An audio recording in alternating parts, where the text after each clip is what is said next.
Swift things are beautiful. So this is a poem composed by Elizabeth Cotsworth, and this poem is given on your raindrops, right? So today we are starting a new poem, that is Swift Things Are Beautiful, and this poem is composed by Elizabeth Cotsworth, who is an American poet, and she was born in 1893 and died in 1986, right? And I also want to tell you one more thing, that is that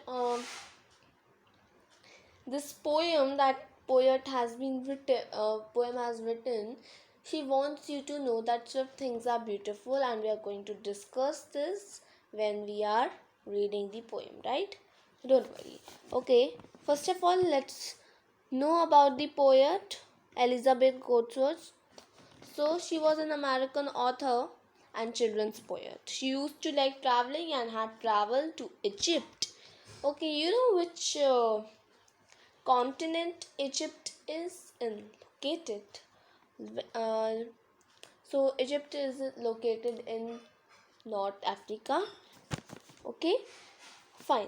Philippines, Indonesia, and China. So these are some places that Elizabeth likes to travel, right? She ha- she was she has traveled in these places. These travels influenced her writing, right? She started her career by publishing her poetry in magazines. She was published over 90 books. Okay, so these are some of the poems written by these are some of the famous children's works by Elizabeth Cotsworth. So, the cat and the captain, the cat who went to heaven, cat stories, dog stories, Pika and the roses, pure magic, poetry collections are fox footprints, country poems, the creaking still. Okay, now about the poem. In the first verse of the poem, the poet looks at, describes, and admires the various swift things that are part of our nature. The poet describes, okay, I think that we should be on the poem first of all, not in the solution. So, this is the poem. Okay, swift things are beautiful. Swift things are beautiful. Swallows and deer, and lightning that falls, bright wind and clear, rivers and meteors, wind in the wheat, the strong withered horse, the runner's sure feet. So, children, here Poetess wants to tell you that Swift Things Are Beautiful is a poem composed by Elizabeth Cotsworth here. So the poetess appreciates the beauty of things, both slow and fast. So she throws thoughts light upon the graceful of swallows and deer. She compares the bright and clear lightning flashes to the vines of our body, the beauty of a flowing river, speeding meadow, and ripe wheat crop in full bloom. So, swaying in the wind is conjured before our eyes. We can almost visualize a beautiful horse and a well built athlete running in all their speed and glory. And slow things are beautiful.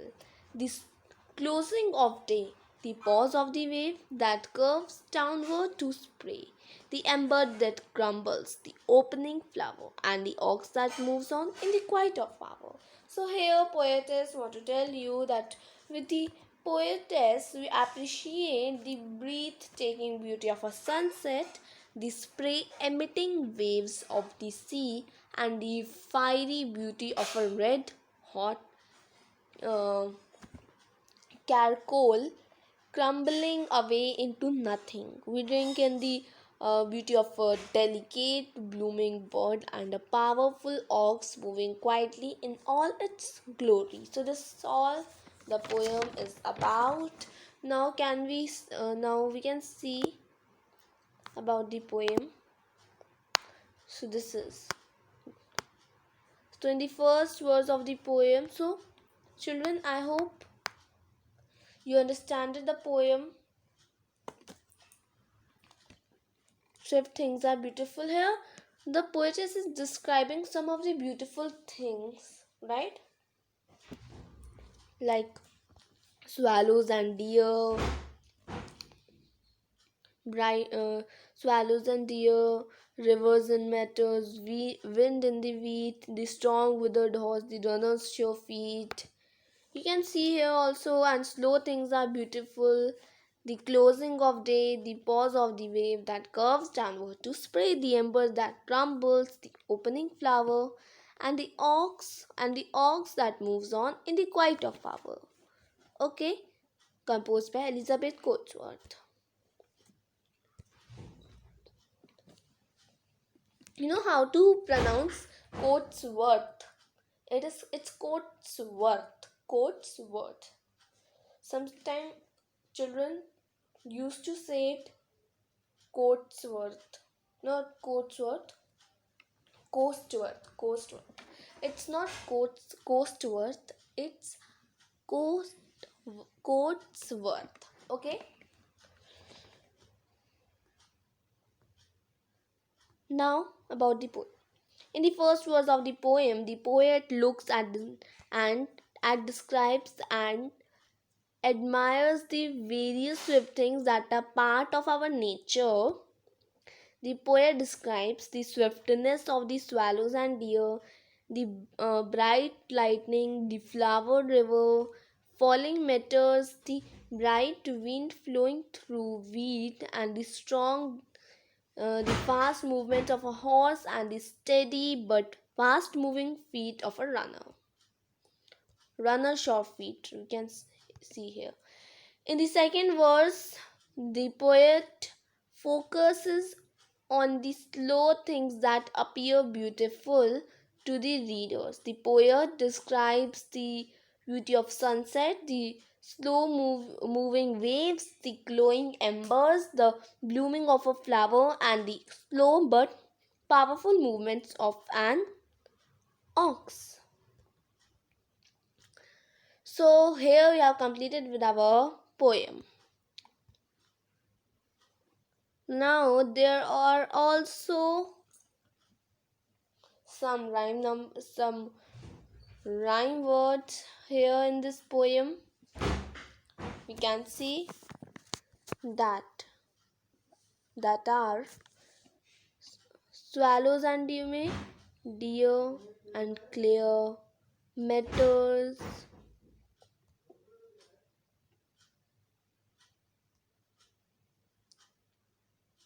meteors and horse, wheat and feet.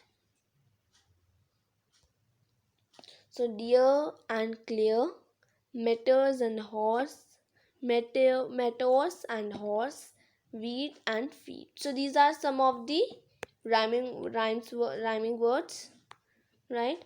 And you know, without rhyming words, a poem is a little bit boring, right?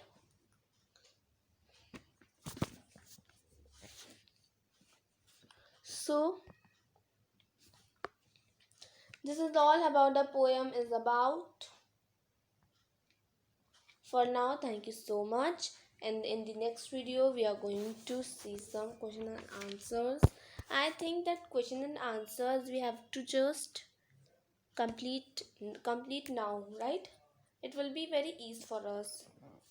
And I think video is also not very long. Yeah, it's only 9 minutes video, so I think we can complete question answers only in short, right? So first question is, mention any 4 things that the poetess has described in the poem. So what will be your answer? We can write that 4 things that the poetess has described in the poem are you can see here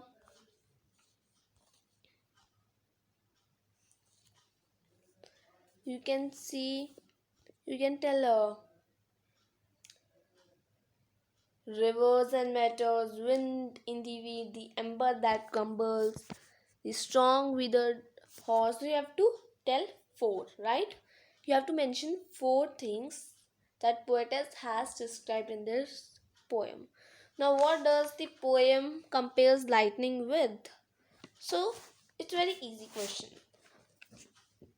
You can see here, it is also mentioned that lightning, lightning that falls bright, wind, and clear. You know, vines in our hand, in our palms, और in Hindi we can say it as नसें, जो हमारी नस होती है, right? So in English we say it as vines. So lightning is compared with vines in our hand, in our palms. So lightning is as bright, wind, and clear. So your answer should be poem compares lightning with bright wind, clear, shaped like wings. I mean vines. Now name any four animal mentioned by the poetess in the poem. So I think there are only three. So you have to write only three. That are ox, deer, and swallows. The four animals that are mentioned in the poem are ox, deer, and swallows. Remember. So these are only questions that we have did now. That's how our chapters complete. That's how our poem has been completed. For now, thank you.